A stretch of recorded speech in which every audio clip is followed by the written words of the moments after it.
ಎಕ್ರಸ್ತಿದ್ದೀರೇನೋ ಯಾಕ ಹೊಟ್ಟೆ ಬಂದೈತಿ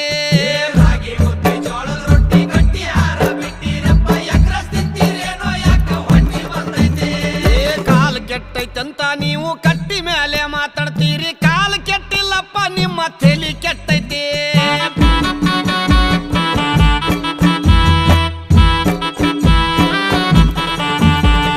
ಸಣ್ಣ ಸಣ್ಣ ಹುಡುಗರೆಲ್ಲ ಎಣ್ಣೆ ಹೊಡಿಯಕತ್ತಾರಪ್ಪ ಹಾಲು ಮೊಸರ ಅಂದ್ರ ಇವಕ್ಕ